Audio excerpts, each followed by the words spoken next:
on a Freightliner, if your flashers are not working, let me see, I think it's on already. There it is. Flashers or blinkers aren't working,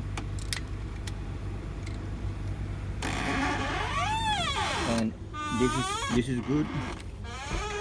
Then on your fuse box, I checked the flasher, and the flasher is good, but there's no power.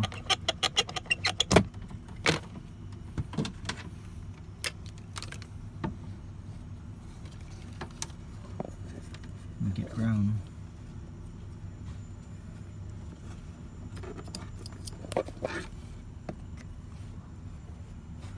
Right there, there's no power. Then your fuse for the turn signal, it's bad.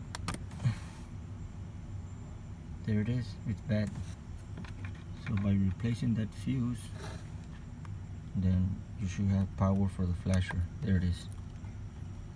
And now we'll put the flasher back on,